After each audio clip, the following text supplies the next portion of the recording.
നമസ്കാരം. കൃഷ്ണാരി മിത്രത്തിലേക്ക് എല്ലാവർക്കും സ്വാഗതം. സവിതയാണ് കേട്ടോ. ശ്രീകൃഷ്ണ ഗോവിന്ദ ഹരേ മുരാരേ ഹേ നാഥ നാരായണ വാസുദേവ. ശ്രീകൃഷ്ണ ഗോവിന്ദ ഹരേ മുരാരേ ഹേ നാഥ നാരായണ വാസുദേവ. ശ്രീ ഗുരുവായൂരപ്പ ശരണം ഹരേ. ഇന്നത്തെ സത്സംഗത്തിലേക്ക് എല്ലാവർക്കും സ്വാഗതം. ഇന്ന് ജൂൺ 2-ാം തീയതിയാണ്. ഇന്ന് സ്കൂളൊക്കെ തുറന്നിട്ടുണ്ടാവില്ലേ? പുതിയൊരു അധ്യയന വർഷത്തിലേക്ക് കടക്കുന്ന എല്ലാ കുട്ടികൾക്കും ആശംസകൾ ഇന്നലെ തന്നെ പറയേണ്ടതായിരുന്നു അല്ലേ? എന്തായാലും എന്നെ പോലെ ഈ കുറേ അമ്മമാർ ഈ നമ്മുടെ ഗ്രൂപ്പിലും ഉണ്ടാവും. രാവിലത്തെ ആ ഒരു തിരക്കും, കുട്ടികളുടെ സ്കൂളിൽ പോകും. ഇവിടെ 3 കുട്ടികൾ സ്കൂളിലേക്ക് ഇറങ്ങുന്ന സമയത്ത് നല്ല മഴയായിരുന്നു. അത് കഴിഞ്ഞപ്പോൾ തെളിഞ്ഞ അന്തരീക്ഷമായി. പാവം അവരെ നനയ്ക്കാൻ വേണ്ടി മാത്രം ഉണ്ടായൊരു മഴ അല്ലേ? എല്ലാ വർഷവും ഉണ്ടാവാറുണ്ട് കേട്ടോ. ഈ സ്കൂളിൽ പോകുന്ന ആ ദിവസം കുട്ടികളെയൊക്കെ ഒന്ന് നനച്ച് അവരുടെ പുതിയ കുടയൊക്കെ ഒന്ന് നനയാൻ പാകത്തിന് ഇത്തവണ അങ്ങനെ തന്നെയായിരുന്നു. അപ്പോൾ എന്തായാലും വരുന്ന ആ ഒരു വർഷം അവർക്ക് ഏറ്റവും നല്ലതാവട്ടെ അല്ലേ? പുതിയ കുട്ടികൾക്ക് എല്ലാവർക്കും നല്ലതായിട്ട് പഠിക്കാൻ സാധിക്കട്ടെ. പുതിയ കുട്ടികളെന്നല്ല, അടുത്ത വർഷത്തിലെ എല്ലാ കുട്ടികൾക്കും നന്നായിട്ട് പഠിക്കാൻ സാധിക്കട്ടെ. ഗുരുവായൂരപ്പൻ അനുഗ്രഹിക്കട്ടെ. ഞാൻ പതിവ് പോലെ പറയാണ്, നമ്മുടെ വിദ്യാഗോപാലം മന്ത്രം ചൊല്ലി എല്ലാവരും നമസ്കരിച്ചോളൂ. കൃഷ്ണ കൃഷ്ണ ഹരേ കൃഷ്ണ സർവജ്ഞത്വം പ്രസീതമേ രമാരമണ വിശേഷ വിദ്യാമാശു പ്രയച്ഛമേ എന്ന മന്ത്രം കുട്ടികളും അമ്മമാരും ഒക്കെ ചൊല്ലിയിട്ട് വേണ്ട വിധം എല്ലാം നേരേക്ക് തരാൻ നമ്മുടെ ശ്രീ ഗുരുവായൂരപ്പനോട് തന്നെ പറയാം അല്ലേ? അപ്പോൾ അതാണ് ഇന്നത്തെ ആ ഒരു തുടക്കം. ഇന്നിപ്പോൾ ഉച്ചപൂജ കഴിഞ്ഞ് വരികയാണ് കേട്ടോ. ഉച്ചപൂജ തൊഴുതു. നമ്മുടെ ഉണ്ണികൃഷ്ണൻ പൊന്നോടക്കുഴൽ ഉതി നിൽക്കുന്ന പൊന്നുണ്ണികൃഷ്ണനായിട്ടാണ് ശ്രീലകത്ത്. ആ തൃക്കാൽ രണ്ടും പിണച്ചല്ല വെച്ചിരിക്കുന്നത്, എന്നാൽ ഒരിത്തിരി ചെരിഞ്ഞെന്നെയാണ് വെച്ചിരിക്കുന്നത്. നല്ല ഭംഗിയുണ്ടായിരുന്നു ഉണ്ണികൃഷ്ണനെ കാണാൻ. ആ ഉണ്ണികൃഷ്ണൻ്റെ പാദത്തിൽ നമസ്കരിച്ചുകൊണ്ട് നമുക്ക് ഇന്നത്തെ ഒരു കഥയിലേക്ക് പോവാം. ഞാൻ വീണ്ടും വീണ്ടും കഥയിലേക്ക് തന്നെയാണ് അല്ലേ പോകുന്നത്. നല്ല ചോദ്യങ്ങളുണ്ടായിരുന്നു, ഇല്ലാത്തതുകൊണ്ടല്ല, പക്ഷേ കഥ തന്നെ പറയാമെന്ന് വിചാരിച്ചു. ഇന്നലത്തെ നമ്മുടെ ഒരു കമൻറ്റ് ഉണ്ടായിരുന്നു, സവിത പറഞ്ഞ കഥകൾ തന്നെയാണ് വീണ്ടും വീണ്ടും വീണ്ടും പറയണേന്ന്. നമ്മളൊരു സപ്താഹം കേട്ട് വെച്ചിട്ട് പിന്നെ സപ്താഹം കേൾക്കാൻ പോവാതിരിക്കാറില്ലല്ലോ. അതേ കഥകൾ തന്നെയാണല്ലോ സപ്താഹത്തിൽ പിന്നെയും പറയാം, എന്നാലും നമ്മൾ കേൾക്കാറില്ലേ അല്ലേ? അപ്പോൾ ഇഷ്ടമുണ്ടെങ്കിൽ കേൾക്കും കേട്ടോ, ഇല്ലെങ്കിൽ നമുക്ക് സ്കിപ്പ് അടിക്കാമല്ലോ. അടുത്ത വീഡിയോ ഏതാണോ നോക്കാം. ഇഷ്ടമുള്ള കഥയാണെങ്കിൽ കേൾക്കാം, അല്ലെങ്കിൽ വിടാം, അങ്ങനെ വിചാരിക്കാം അല്ലേ? അപ്പോൾ എന്തായാലും ഇതും ഞാൻ പറഞ്ഞിട്ടുള്ള കഥകൾ തന്നെയാണ്. ഞാൻ വീണ്ടും വീണ്ടും എന്താണ് പറഞ്ഞ കഥകൾ പറയണമെന്ന് ചോദിച്ചാൽ, ഒന്നാമത്തെ കാര്യം, ആധികാരികത ഇല്ലാത്ത കഥകളൊന്നും ഞാൻ തന്നെ പറയാറില്ല. റൈറ്റപ്സ് ഒന്നും ഞാൻ എടുക്കാറില്ല. എനിക്ക് ആ ആചാര്യൻ പറഞ്ഞ കഥകൾ തന്നെ പറയാനാണ് ഇഷ്ടം. ആചാര്യൻ എന്ന് ഞാൻ പറയുന്നത് ബ്രഹ്മശ്രീ തോട്ടം ഭാഗവത വാചസ്പതി എന്നറിയപ്പെട്ടിരുന്ന തോട്ടം കൃഷ്ണൻ നമ്പൂതിരി കേട്ടോ. അദ്ദേഹത്തിൻ്റെ ആ ഒരു കഥകൾ തന്നെയാണ് ഞാൻ പറയാറുള്ളത്. ഇന്ന് ഞാൻ പറയാൻ പോകുന്നത് പറഞ്ഞ കഥകൾ തന്നെയാണ്. പുതിയ പുതിയ പ്രേക്ഷകരുണ്ട് കേട്ടോ നമുക്ക്. ഇപ്പോൾ കൃഷ്ണാരി മിത്രത്തിലെ മാത്രം ആയിട്ടുള്ള പ്രേക്ഷകർ കുറേ പേര് എൻ്റെ അടുത്ത് ഇങ്ങനെ കുറേ സജഷൻസ് തരുന്നുണ്ട്. അതായത് ഇന്ന കഥ പറഞ്ഞൂടെ, ഇന്ന കഥ അറിയോ എന്നൊക്കെ ചോദിച്ചിട്ട് പറയാറുണ്ട്. അപ്പോൾ അതുകൊണ്ടാണ് ഞാൻ വീണ്ടും അതേ കഥകൾ തന്നെ പറയണത്. പുതിയ പുതിയ കഥകൾ ഞാൻ വീണ്ടും വീണ്ടും പഠിക്കാൻ ശ്രമിക്കുന്നുണ്ട്. പഠിച്ചിട്ട് ഞാൻ നിങ്ങൾ ഓരോരുത്തരുടെ അടുത്തും വന്ന് പറയാം കേട്ടോ. എങ്ങനെയാണ് പഠിക്കണമെന്ന് ചോദിച്ചാൽ ആചാര്യൻ്റെ വാക്കുകളിലൂടെ തന്നെയാണ് പഠിക്കാൻ ശ്രമിക്കുന്നത്. എന്തായാലും ഇപ്പോൾ തോട്ടം ശ്യാം നമ്പൂതിരി സപ്താഹ വേദികളിലെല്ലാം പറയാറുണ്ട്. അപ്പോൾ അദ്ദേഹത്തിൻ്റെ വായന ഇപ്പോൾ ഞാൻ കുറച്ച് 3 കുട്ടികളൊക്കെ ആയപ്പോൾ ഒരുമിച്ച് അവരിങ്ങനെ ഇരിക്കൊന്നുമില്ലല്ലോ കുറേ നേരം. അപ്പോൾ എനിക്കൊരു സപ്താഹം മുഴുവനൊന്നും കേൾക്കാൻ പറ്റണില്ല കേട്ടോ. പറ്റുന്ന ഭാഗം പറ്റുന്ന പോലെ അനുസ്മരിക്കാം. ഇന്ന് പറയാൻ പോകുന്ന കഥ എന്ന് പറഞ്ഞാൽ നമ്മൾ രുക്മിണി സ്വയംവരം പത്മനാഭൻ്റെ മണ്ണിൽ നിന്ന് അനുസ്മരിച്ചിരുന്നു അല്ലേ? അപ്പോൾ ഭഗവാന്റെ അടുത്ത ഭാര്യ ജാമ്പവതിയാണ് കേട്ടോ. ജാമ്പവതിയെ വിവാഹം കഴിക്കുന്ന, സത്യഭാമയെ വിവാഹം കഴിക്കുന്ന ആ ഉണ്ണികൃഷ്ണനെ കുറിച്ചാണ് ഇന്ന് എനിക്ക് പറയാനുള്ളത്. ദ്വാരകാധീശനായിട്ടുള്ള ശ്രീകൃഷ്ണൻ ദ്വാരകയിൽ ആ ഒരു ഭരണപരമായ കാര്യങ്ങളെക്കുറിച്ചൊക്കെ ചർച്ച ചെയ്തുകൊണ്ട് ഉദ്ധവരോടും അതുപോലെ തന്നെ ബലരാമനോടും കൂടി ഒരു ഈവനിങ് വാക്കിന് പോകാറുണ്ടായിരുന്നു കേട്ടോ. എല്ലാ ദിവസവും ഭഗവാൻ ഒന്ന് വൈകുന്നേരങ്ങളിലൊന്ന് നടക്കാൻ പോവാറുണ്ട്. അതൊരു പതിവാണ്. ആ സമയത്ത് ഒരു എന്താ പറയുക, ദ്വാരകയുടെ ആ ഒരു വീതിയിലൂടെ നടക്കുന്ന സമയത്ത് പല തരത്തിലുള്ള ഗൃഹങ്ങളും ഉണ്ടല്ലോ. ഒരു ഗൃഹത്തിൻ്റെ അടുത്ത് എത്തുന്ന സമയത്ത് ഒരു കിളിവാതിൽ അവിടെ തുറന്ന് ഒരു കൈ എന്നും കാണാറുണ്ട്. ഇത് കാണുന്ന ആൾ ബലരാമനാട്ടോ. ബലരാമന് തോന്നി ഇതൊരു സ്ത്രീയുടെ കൈയാണ്. അപ്പോൾ അതിന് അർത്ഥം ഈ കിളിവാതിലിൻ്റെ അപ്പുറത്തൊരു സ്ത്രീ ഉണ്ട്. ആരായിരിക്കും ആ സ്ത്രീ? അവരാരെ ആയിരിക്കും ശ്രദ്ധിക്കുന്നുണ്ടാവുക? അങ്ങനെ അദ്ദേഹം അന്വേഷിച്ചു. സത്രാജിത്ത് എന്ന ആ ഒരു യാദവൻ്റെ മകളായിരിക്കാം അവിടെ ഉണ്ടായിരിക്കുന്നത് എന്ന് മനസ്സിലായി. ഇനി 3 കുമാരന്മാർ ഒരേപോലെയുള്ള ആളുകൾ, കൃഷ്ണനായാലും രാമനായാലും ഉദ്ധവനായാലും ഒരേ പ്രായമാണ്. അപ്പോൾ ഇതിൽ ആരെയാണ് അവർ ശ്രദ്ധിക്കുന്നത് എന്നറിയണമല്ലോ. സംശയമൊന്നുമില്ല കേട്ടോ, കൃഷ്ണൻ തന്നെയായിരിക്കും എന്ന് ഇദ്ദേഹത്തിൻ്റെ ഒരു ഊഹമുണ്ട്. എന്നാലും ഇദ്ദേഹം അടുത്ത ദിവസം നോക്കുന്ന സമയത്ത് തനിച്ചൊന്ന് യാത്ര ചെയ്യാൻ ശ്രമിച്ചു. തനിച്ച് യാത്ര ചെയ്യുന്ന സമയത്ത് ആ വാതിൽ അടഞ്ഞു തന്നെയാണ് കിടക്കുന്നത്. പിറ്റേ ദിവസം ഉദ്ധവരോടുകൂടി ഒന്ന് ആ വഴിക്ക് പോയി. ആ സമയത്തും ആ വാതിൽ അടഞ്ഞു തന്നെയാണ് ഇരിക്കുന്നത്. അതിൻ്റെ അടുത്ത ദിവസം കൃഷ്ണനോട് കൂടി പോയ സമയത്ത് വാതിൽ തുറന്നിട്ടുമുണ്ട്, അവിടെ ആ കൈ കാണാനുമുണ്ട്. അപ്പോൾ മനസ്സിലായി കൃഷ്ണനെ തന്നെയാണ് ശ്രദ്ധിക്കുന്നത്. ഇനി കൃഷ്ണൻ ശ്രദ്ധിക്കുന്നുണ്ടോ എന്ന് അറിയണമല്ലോ. അതിനുവേണ്ടി ഭഗവാനെയും കൂട്ടി ബലരാമൻ നടക്കുന്ന സമയത്ത് ഈവനിങ് വാക്കിൽ ഇങ്ങനെ ഓരോ ചർച്ചകൾ ചെയ്തുകൊണ്ട് പോകുന്ന സമയത്ത് ബലരാമൻ ആ വഴിക്ക് എത്തിയപ്പോൾ പറഞ്ഞു, നമുക്കിന്ന് എല്ലാ ദിവസവും നമ്മൾ വലതുവശത്തേക്കല്ലേ തിരിയാറ്, ഇന്ന് ഇടതുവശത്തേക്ക് തിരിയാമെന്ന് പറഞ്ഞപ്പോൾ കൃഷ്ണൻ പറഞ്ഞു, അതെന്തിനാ ഇടതുവശത്തേക്ക്, ഇതല്ലേ നമ്മളുടെ വഴി എന്ന് ചോദിച്ചപ്പോൾ പറഞ്ഞു, അല്ല നമുക്ക് ഈ വഴിക്കും പോവാലോ, ഈവനിങ് വാക്ക് ഒരേ ദിശയിലൂടെ തന്നെ പോകണം എന്ന് നിർബന്ധമൊന്നുമില്ലല്ലോ എന്നുള്ള രീതിയിൽ ചോദിച്ചപ്പോൾ ഭഗവാൻ നിർബന്ധപൂർവ്വം പറഞ്ഞു അത്രേ, അല്ല ജ്യേഷ്ഠ, നമുക്ക് ഈ വഴിക്ക് തന്നെ പോവാം, ഇതാണ് നല്ല വഴി, ഇതാണ് ഉത്തമമായ വഴി എന്നൊക്കെ പറഞ്ഞുകൊണ്ട് അദ്ദേഹത്തിനെയും കൂട്ടി അങ്ങോട്ട് പോയപ്പോൾ ബലരാമന് ഉറപ്പായി ആ കൈകൾ വെറുതെ അല്ല അവിടെ കാണപ്പെടുന്നത്. ശ്രീകൃഷ്ണനാൽ ആകർഷിക്കപ്പെട്ട ഒരു കന്യക അവിടെയുണ്ട്. ആ കന്യകയിൽ ശ്രീകൃഷ്ണനും ആകർഷണീയത കാണിക്കുന്നുണ്ട് എന്ന്. ഇത് കണ്ടപ്പോൾ അദ്ദേഹം ഉള്ളൂറി ഒന്ന് ചിരിച്ചു എന്നാണ് ആചാര്യൻ അനുസ്മരിക്കാറുള്ളത് കേട്ടോ.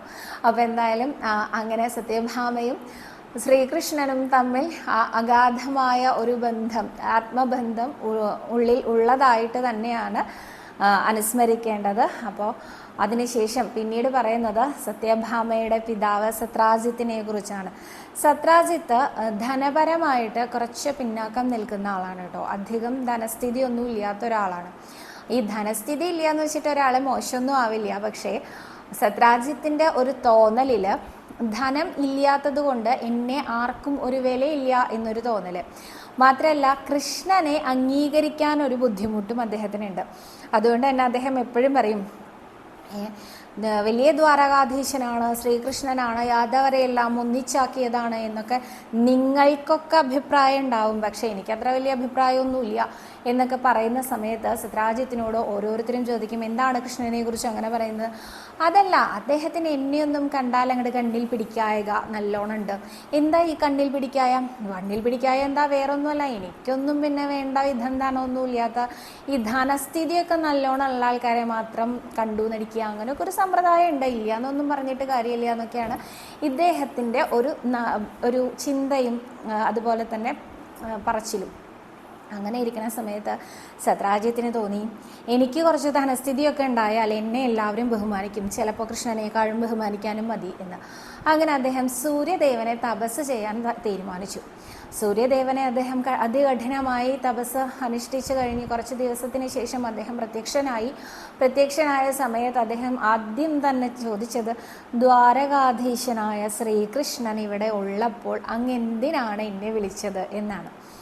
അപ്പോൾ അതല്ല, എനിക്കിപ്പോൾ അങ്ങയെ ഭജിക്കാനാണ് താല്പര്യം തോന്നിയത് എന്ന് പറഞ്ഞപ്പോൾ സൂര്യദേവൻ ചോദിച്ചു, അങ്ങേക്ക് എന്ത് വരമാണ് വേണ്ടത്?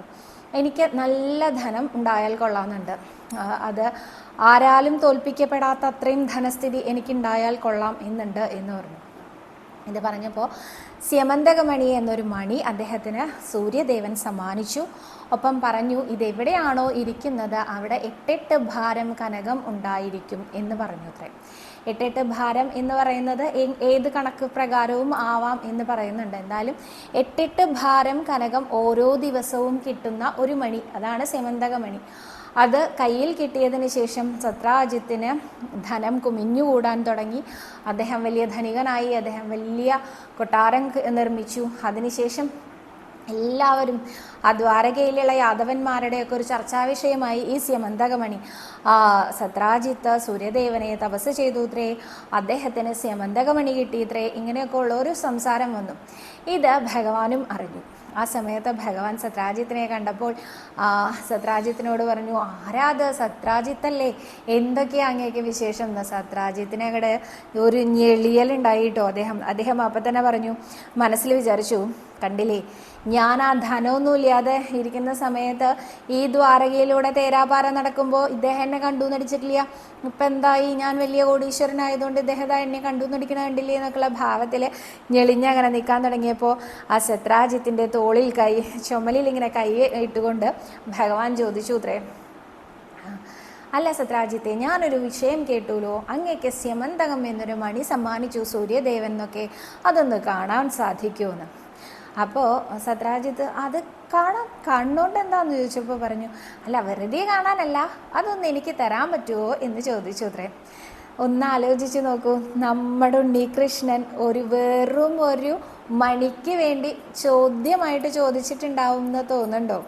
അദ്ദേഹത്തിന് അതിൻ്റെ പിന്നിലും വലിയൊരു ഉദ്ദേശം ഉണ്ടായിരുന്നു എന്ന് ആചാര്യൻ അനുസ്മരിക്കാറുണ്ട്. രസകരമായ ഒരു ഉദ്ദേശം. അത് മറ്റൊന്നുമായിരുന്നില്ല, അല്ല ഈ മണി ഒഴിച്ച് വേറെ എന്ത് വേണമെങ്കിലും അങ്ങ് എന്നോട് ചോദിച്ചോളൂ എന്നാണ് സ്വാഭാവികമായിട്ടും സത്രാജിത്തിൻ്റെ മറുപടി ഉണ്ടാവുക. അപ്പോൾ എന്നാൽ പിന്നെ അങ്ങയുടെ കയ്യിലുള്ള ആ തങ്കമണി ആയിട്ടുള്ള സത്യഭാമയെ തന്നോളൂ എന്ന് പറയാം എന്നായിരുന്നു ഇത്രേ ഭഗവാന്റെ ഒരു കണക്ക് കൂട്ടൽ. എന്നാൽ സത്രാജിത്ത് പറഞ്ഞത് അങ്ങനെയല്ല. അദ്ദേഹം വേഗം പറഞ്ഞു അത്രേ, അല്ല അതിപ്പോൾ ഈ മണിയിൽ എനിക്ക് മാത്രമല്ല അവകാശമുള്ളത്, അത് എൻ്റെ അനിയനും കൂടി, ഞങ്ങൾ രണ്ടുപേരും കൂടിയാണ് തപസ് അനുഷ്ഠിച്ചത്. അപ്പോൾ എൻ്റെ അനിയനും കൂടി ഇതേപോലെ തന്നെ ഒരു ഈക്വൽ ഷെയർ എന്നൊക്കെ പറയുന്ന പോലെയാണ്. അപ്പോൾ എനിക്കിത് എൻ്റെ അനിയൻ പ്രസേനനോട് ചോദിക്കാതെ ഒന്നും ചെയ്യാൻ പറ്റില്ല എന്ന് പറഞ്ഞു അത്രേ. എന്നാൽ ശരി, അങ്ങനെ ആയിക്കോട്ടെ, പ്രസേനനുമായിട്ടൊക്കെ ഒന്ന് വേണ്ട വിധം ആലോചിച്ച് തീരുമാനം എടുത്തോളൂ എന്ന് പറഞ്ഞു അത്രേ ശ്രീകൃഷ്ണ ഭഗവാൻ. ഇത് കേട്ട സമയത്ത് സത്രാജിത്തിനാകെ കൂടി പരിഭ്രമായി. സത്രാജിത്ത് നേരെ പോയി പ്രസേനനെ വിളിച്ചു. പ്രസേനനോട് പറഞ്ഞു, ഞാൻ ശ്രീകൃഷ്ണനോട് ഇങ്ങനെയാണ് പറഞ്ഞിരിക്കുന്നത്, ഇനി അങ്ങ് പോയി അത് മാറ്റി പറയാനൊന്നും നിൽക്കണ്ടാട്ടോ, ഞാനിപ്പോൾ ഇത് നമുക്ക് രണ്ടുപേർക്കും കൂടി അവകാശപ്പെട്ടതാണ് എന്നൊക്കെയല്ലേ പറഞ്ഞു വെച്ചിരിക്കണത് എന്ന് ചോദിച്ചു. ഇത് കേട്ടപ്പോൾ പ്രസേനന് വലിയ സന്തോഷമായി. പ്രസേനൻ ഒന്നും ബുദ്ധിമുട്ടാണ്ട് കുറേ ധനം വരികയെന്ന് വെച്ചാൽ എല്ലാവർക്കും സന്തോഷമാവില്ലേ.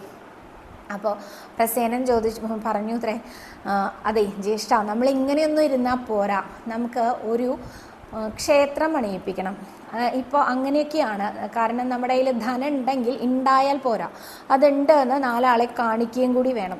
അപ്പോൾ എല്ലാവർക്കും തൊഴാൻ പാകത്തിനൊരു ക്ഷേത്രം പണിയാം. എന്നിട്ട് ആ ക്ഷേത്രം സൂര്യദേവൻ്റെ ക്ഷേത്രം പണിതു, അതിൽ സ്യമന്തകമണി പ്രദർശിപ്പിക്കാമെന്ന് തീരുമാനിച്ചു. അങ്ങനെയൊക്കെ ഒരു ക്ഷേത്രം പണിത് കുറച്ച് കഴിഞ്ഞപ്പോൾ പ്രസേനന് തോന്നി, ജ്യേഷ്ഠൻ ഇങ്ങനെ പറയുന്നു എന്നല്ലേ ഉള്ളൂ, എൻ്റെയും കൂടിയാണെന്ന്, ഇതിപ്പോൾ എൻ്റെയും കൂടിയാണെന്ന് നാലാളെ അറിയിക്കാൻ ഇപ്പം എന്താ ചെയ്യുക? അദ്ദേഹത്തിന് സംശയമൊന്നും തോന്നിയില്ല. അദ്ദേഹം ആ മണി കോർത്തൊരു മാല ഉണ്ടാക്കി അത് കഴുത്തിലണിഞ്ഞു. സ്യമന്തകം കഴുത്തിലണിഞ്ഞു. സ്യമന്തകം കഴുത്തിലണിഞ്ഞിട്ട് അദ്ദേഹത്തിന് ഒട്ടും വശമില്ലാത്ത നായാട്ടിന് പോയി എന്നാണ് പറയുന്നത്. ഒട്ടും വശമില്ലാത്തതെന്ന് എടുത്ത് പറയാറുണ്ട് കേട്ടോ. നായാട്ടിന് അദ്ദേഹം പോയ സമയത്ത് കാട്ടിലേക്ക് അദ്ദേഹം പോയി തിരിച്ചു വന്നില്ല. ഒന്നാമത്തെ ദിവസം വന്നില്ല, രണ്ടാമത്തെ ദിവസം വന്നില്ല. എന്തിനു പറയുന്നു അദ്ദേഹം തിരിച്ചു വരുന്നില്ല എന്ന് കണ്ടതും അവിടെ മുഴുവൻ, ദ്വാരകയിൽ മുഴുവൻ സത്രാജിത്ത് പറഞ്ഞങ്ങോട്ട് നടന്നു. എൻ്റെ അനിയൻ പ്രസേനൻ ദാസ്യമന്തകമണിയും കൊണ്ടുപോയിട്ടുണ്ട്, അദ്ദേഹം തിരിച്ചു വരണില്ല, അദ്ദേഹത്തിന് എന്തോരം അത്യാപത്ത് വന്നിട്ടുണ്ട്. അതങ്ങനെ വെറുതെ വന്ന അത്യാപത്താന്നൊന്നും ഞാൻ വിചാരിക്കണില്ല കേട്ടോ. എൻ്റെ കയ്യിൽ ആ മണി കിട്ടിയെന്നറിഞ്ഞ അന്ന് കൃഷ്ണൻ എന്നെ വിളിപ്പിച്ചിട്ടുണ്ട്, അദ്ദേഹം എന്നോട് ചോദിച്ചിട്ടുണ്ട് ഈ മണി ഒന്ന് തരുമോ എന്നൊക്കെ. അപ്പോൾ എനിക്ക് നല്ല സംശയമുണ്ട്, മണിക്ക് വേണ്ടിയിട്ട് ആരാ എന്താ ചെയ്തേന്ന് ശല്യ എന്നൊക്കെ ഇങ്ങോട്ട് പറയാൻ തുടങ്ങി. ഇത് പിന്നെ ഇങ്ങോട്ട് പരക്കാൻ തുടങ്ങി. അതല്ലെങ്കിലും അങ്ങനെയാണ്, ഒരു സൽപ്പേര് ഒരാൾക്കുണ്ടെങ്കിൽ അത് മറ്റൊരാളിലേക്ക് എത്താൻ നല്ല പ്രയാസമുണ്ട്. എന്നാലൊരു ദുഷ്പേരാണെങ്കിലോ അത് തീയ പോലെ ആളിപ്പടരും എന്നല്ലേ പറയാം. അപ്പോൾ അത് അങ്ങനൊരു ദുഷ്പ്രചരണം ഇല്ലാ കഥ അത് നമ്മുടെ കൃഷ്ണനെ പറ്റി പോലും ഉണ്ടായി എന്നാണ് പറയണേ കേട്ടോ. അപ്പോൾ ഇതിങ്ങനെ പറഞ്ഞ് നടക്കാൻ തുടങ്ങിയപ്പോൾ ബലരാമസ്വാമിക്ക് വല്ലാത്ത മനപ്രയാസം തോന്നി.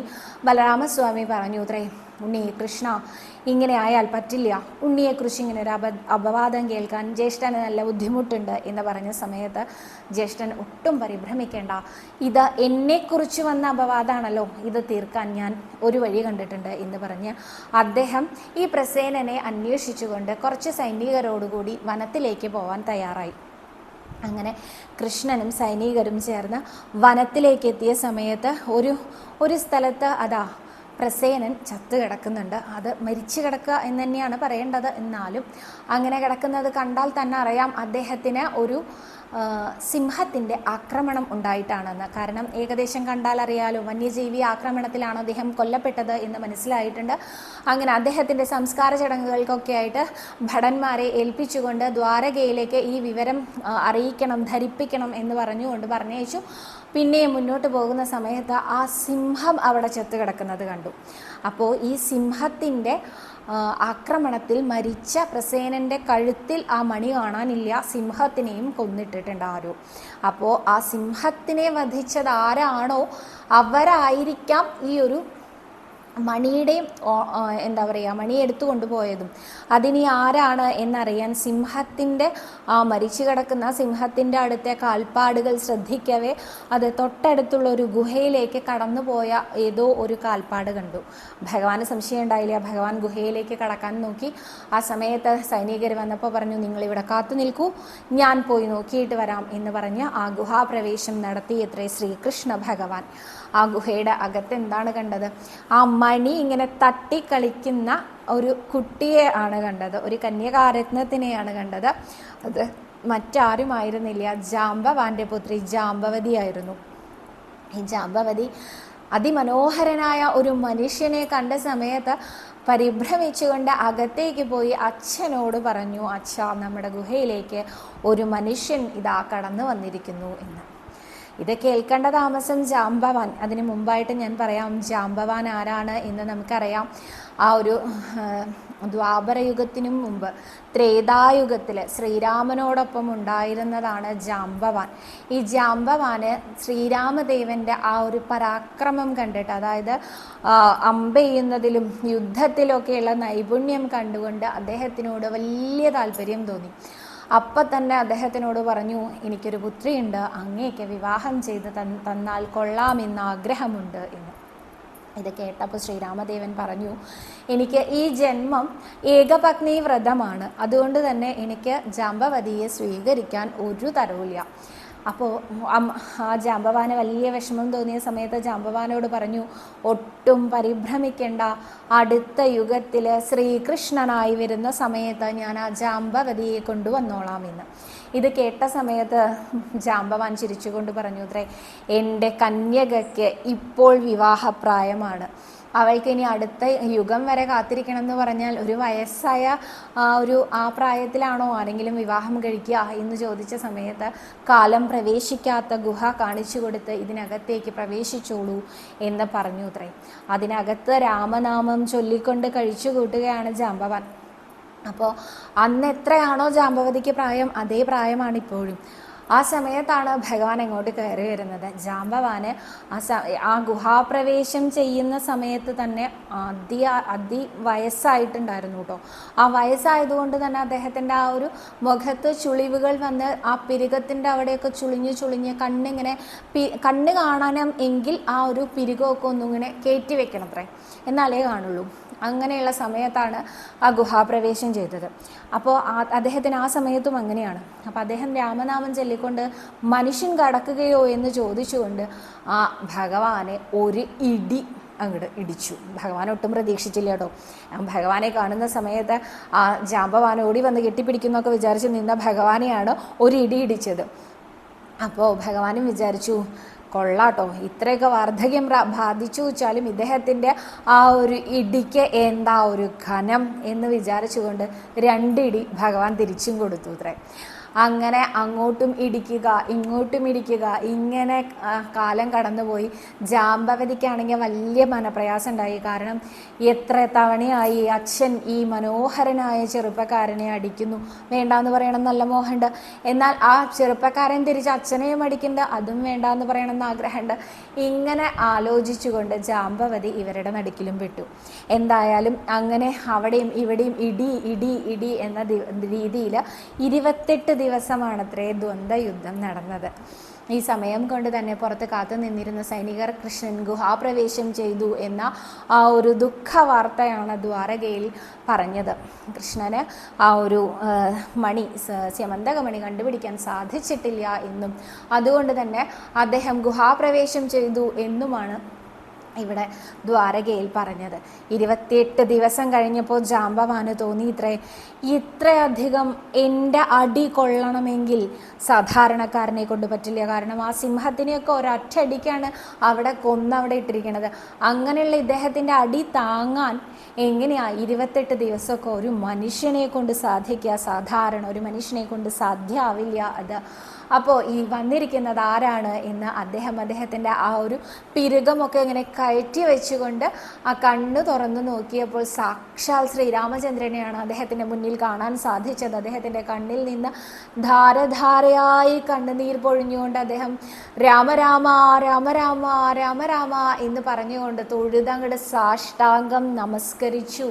എന്നിട്ട് പറഞ്ഞു ഭഗവാനോട്, എന്തേ ഭഗവാനെ എന്നോട് ഒരു വാക്ക് പറയാതിരുന്നത്? വന്നിരിക്കുന്നത് അങ്ങാണെന്ന്, എങ്കിൽ ഞാൻ ഇങ്ങനെ ഒരു അബദ്ധം ചെയ്യുമോ എന്ന്. ഭഗവാൻ ചിരിച്ചുകൊണ്ട് പറഞ്ഞു അത്രേ, എന്ത് കണ്ടിട്ടാണ് ജാംബവാൻ അന്ന് പുത്രിയെ എനിക്ക് വിവാഹം കഴിച്ചു തരാമെന്ന് പറഞ്ഞത്? എൻ്റെ ഈ ഒരു കൈബലം കണ്ടിട്ട് തന്നെയല്ലേ അങ്ങ് തരാമെന്ന് പറഞ്ഞത്? അതിനൊന്നും ഒട്ടും കുറവ് സംഭവിച്ചിട്ടില്ല എന്നറിയിക്കാൻ വേണ്ടി തന്നെയാണ് ഞാനിത് ചെയ്തത് എന്ന് പറഞ്ഞു അത്രേ. അങ്ങനെ ഞാനിവിടെ വന്നത് അങ്ങയോട് പറഞ്ഞ വാക്ക് പാലിക്കാൻ വേണ്ടിയിട്ടാണ്. അങ്ങയുടെ കന്യകാരത്നത്തിനെ എനിക്ക് തരണം എന്ന് പറഞ്ഞുകൊണ്ട് ഭഗവാൻ നിന്നതും ഭഗവാനും ജാംബവതിയെ ജാംബവാൻ കയ്യിൽ വെച്ചു കൊടുത്തു. അങ്ങനെ അവരുടെ വിവാഹമായി.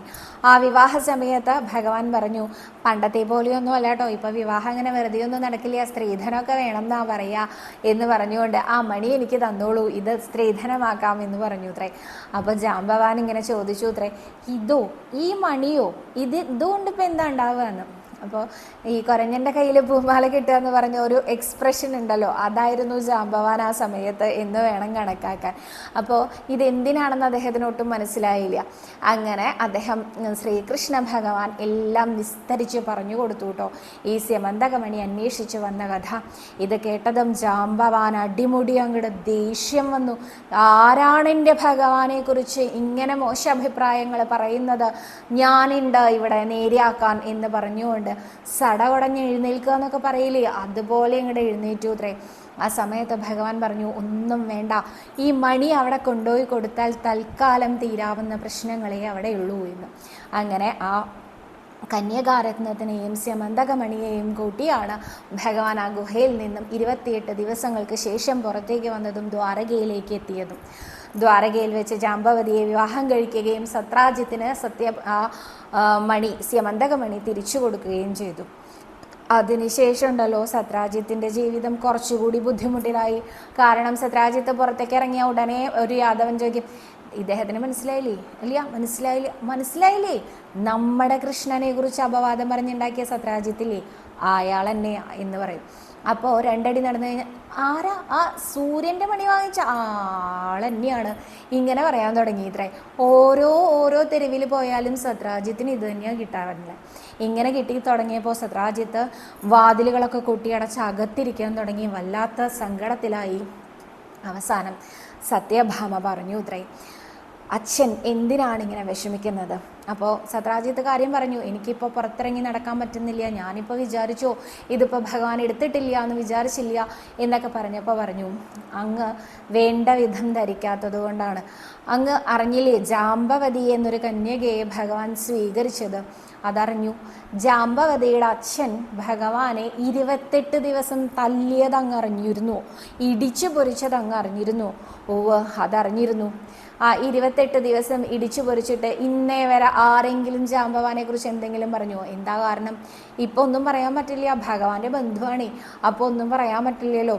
അങ്ങേക്കുമില്ലേ ഒരു കന്യക എന്ന് ചോദിച്ചു അത്രേ സത്യഭാമ സത്രാജിത്തിനോട്.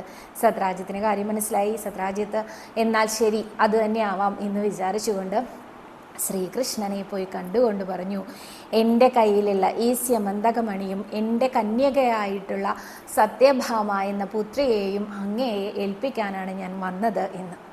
ഇത് കേട്ടപ്പോൾ ഭഗവാൻ ചിരിച്ചുകൊണ്ട് പറഞ്ഞു അത്രേ, ഞാൻ വേൽക്കാൻ തയ്യാറാണ്, സത്യഭാമയെ എനിക്ക് തന്നുകൊള്ളൂ എന്ന് പറഞ്ഞ് സത്യഭാമയെ ഭഗവാൻ സ്വീകരിച്ചു. എന്നാൽ സ്യമന്തകമണി അദ്ദേഹം തിരിച്ചു നൽകി. ഇത് സത്രാജിത്ത് തന്നെ സൂക്ഷിക്കുന്നതാണ് അതിൻ്റെ ശരി, ഇതെനിക്ക് വേണ്ട, എനിക്ക് വേണ്ടത് അങ്ങയുടെ ഈ കന്യകാരത്നത്തിനെ തന്നെയാണ് എന്ന് പറഞ്ഞുകൊണ്ട് സത്യഭാമയെയും ഭഗവാൻ സ്വീകരിച്ചു എന്ന് പറഞ്ഞിട്ടാണ് ഈ കഥ ഇവിടെ അവസാനിക്കുന്നത്. അപ്പോൾ ഭഗവാന്റെ 3 പത്നിമാരെ കുറിച്ചും നമ്മൾ അനുസ്മരിച്ചു കഴിഞ്ഞു. രുക്മിണിയെയും ജാംബവതിയെയും സത്യഭാമയെയും കുറിച്ച് ഈ 3 പത്നിമാരോടൊപ്പം സുഖമായി കൃഷ്ണൻ നീണാൾ വാഴട്ടെ എന്ന് പറഞ്ഞുകൊണ്ട് നമുക്ക് ഇന്നത്തെ കഥയോട് അവസാനിപ്പിക്കാം. നാളെ കൂടുതൽ ചോദ്യങ്ങളും ഉത്തരങ്ങളും ഒക്കെ ആയിട്ട് വരാമെന്ന് വിചാരിക്കുന്നു. കൂടുതൽ ഗുരുവായൂർ വിശേഷങ്ങളുമായി വരാമെന്ന് വിചാരിക്കുന്നു. സർവരോഗവിനാശന, സർവപാപവിനാശന, സർവദുഃഖവിനാശന, സർവസൗഖ്യപ്രദായക ശ്രീ ഗുരുവായൂരപ്പ ശരണം ഹരേ. ഈ കഥയിൽ എന്തെങ്കിലും തെറ്റുണ്ടെങ്കിൽ നിങ്ങളെല്ലാവരും ഭഗവാന്റെ പേരിൽ ക്ഷമിച്ച് തുടർന്നും സപ്പോർട്ട് ചെയ്യണമെന്ന് ആഗ്രഹിക്കുന്നു കേട്ടോ. മാത്രമല്ല, ഈ കഥ കേട്ടതാണ്, ഇനിയും കേൾക്കാൻ താല്പര്യമില്ല എന്ന് തോന്നുന്ന ആൾക്കാർ സ്കിപ്പ് ചെയ്തോളൂ കേട്ടോ. അടുത്ത കഥയുമായിട്ട് അടുത്ത ദിവസം കാണാമെന്ന് വിചാരിക്കുന്നു. നന്ദി.